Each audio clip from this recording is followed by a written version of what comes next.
Hey Dave, Sifry, how are you, Dave? Hey, Loic, what's happening? How are you? Good, I'll stand up. Yeah. So tell me, it's your first Davos. What do you feel?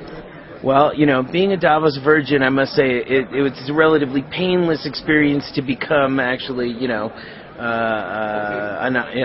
get through the indoctrination. It was very interesting. Everybody told me, be careful about, the snow and the weather and the walking and the different hotels and, dealing with the kiosks and all of that. So at least I was prepared. And but I have to tell you, forget about all the little inconveniences. This has got to be one of the best conferences that I've ever gone to. I mean, just the... So what's different? What's great? Because you have so many good conferences in the U.S. Yeah, but how many times do you, just bump into people on the bus, who is the CEO of a major corporation, or, you're walking around and there's Steve Case and he stops and, you just have a quick chat, you talk about stuff. Or this morning, literally, I got an email from the president of Johns Hopkins, my alma mater, saying, "Oh, Dave, I see you're here. You want to come and meet?" That kind of stuff is just, it happens, but it's extremely unusual, right? And it's extremely unusual to have it happen so often and, to happen in one place. And I think, the fact that this really is sort of the middle of nowhere, that there's really no place to go. You can't really, just sort of fly in, fly out, do the quick, touchdown and go. Oh, you did the helicopter ride? No, I wish, right? But the fact, that, you're standing at a party and there's Larry and Sergey from Google who are just sort of, they're just standing there milling around. Or, you've got, there's, these very, very interesting people that you just happen to be bumping into. And I mean... So any sessions you liked in the program? Where have you been? Oh, you had one over... you've been a speaker in two. Speaker at two different sessions. I'm actually... and at one of the private sessions as well. And I actually am a speaker today at 12:30. I'll be honest with you in that I've actually spent far more time outside of the sessions meeting people and networking with people and having great conversations with people than I have inside the sessions. Sure, a number of them have been pretty interesting, but, far and away, just the people that you're bumping into and the kind of things, and the level of really genuine sincerity that you see, like people aren't, being surrounded by flax or being pushed from one place to the next. And so, you can just kind of get to know somebody a little bit better. So what's cool? Tell me about your evening yesterday. Come on, the same way as you did before. No, so we had a great time. This is Davos too, right? The outside. So. Hey, but what they say, what happens in Davos stays in Davos, right? No, so I went to, there were two different parties that were going on last night. After a great dinner, I was at this IT governor's dinner with Craig Barrett from Intel and the CEO of Akamai and Mark Benioff from Salesforce.com and, just literally about, Paul Sappho, the futurist, and Jeffrey Moore. And, you're just going to go, geez, where are you going to meet, this level of people all sort of in the same room, having a conversation together and just, having dinner. And then from that, I went to, there was a climate change party that had, Claudia. So did you kiss Claudia Schiffer? I actually had the opportunity to get my photograph with Claudia. Me too, I should say. I know. Well, because, Dr. Berta, who was very cool at his party, was, pulling me in and, having me over. That was kind of an interesting media experience. So what was the next party? I asked her if she knew anything about blogs, and she was a little bit like, huh? So that's fine. But then after that went to the McKinsey party.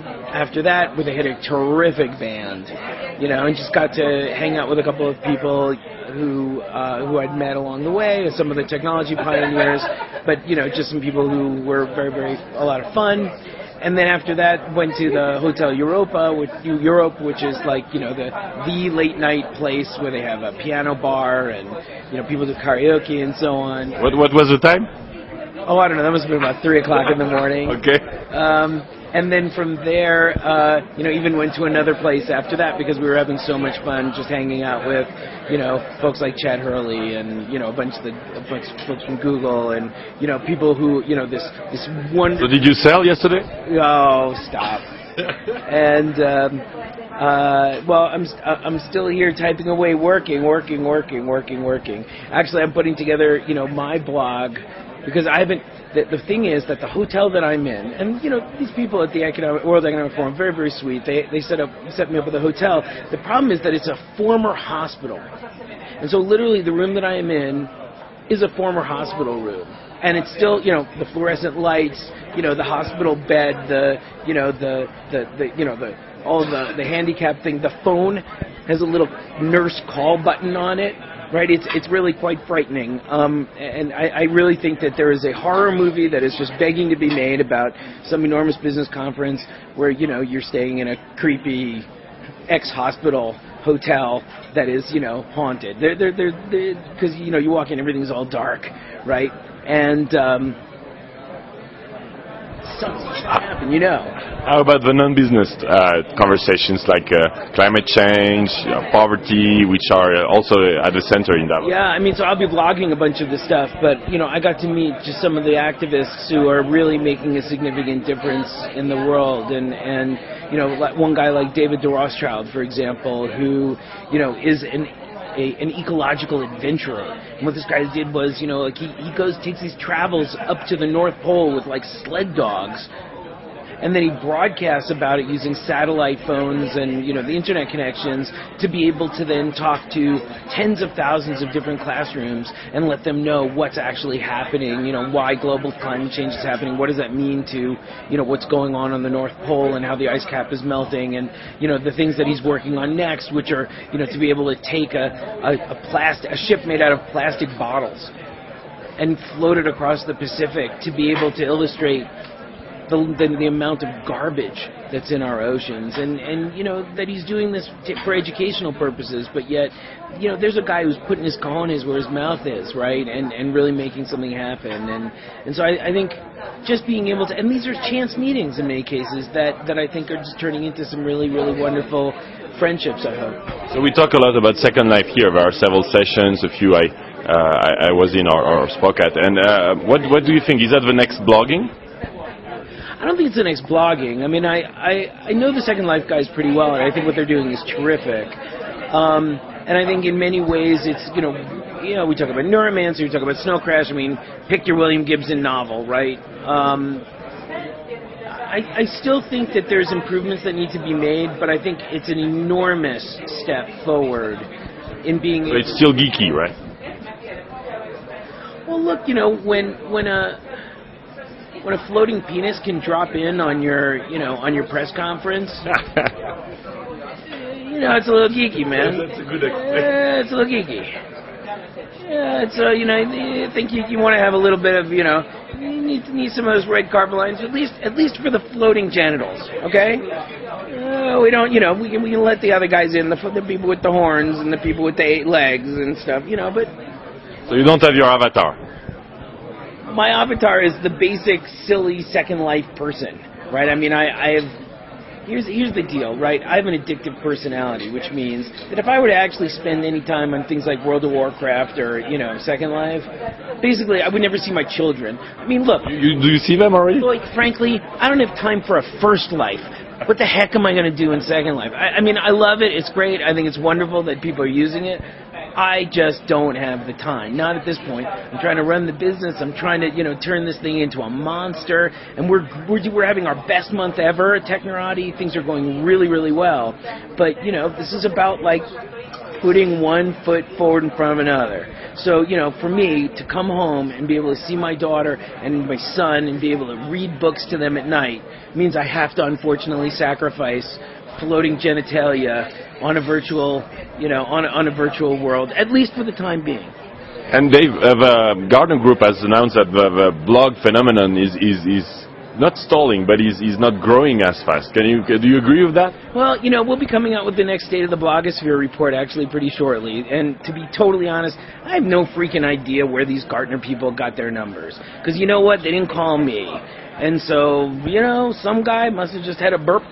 Oh, blogging, it's going to stop. I don't know. We're going to have some sort of problems. God bless. But where they get their facts, where they get their research... So bullshit? let time will tell. I think time will tell. Look, it's never going to expand forever. We always know this, right? You know that there's only so many people on the planet, but we're still seeing over 100,000 new blogs that are being created every single day, and that isn't slowing down. How about the audience of Technorati? Our audience continues to grow.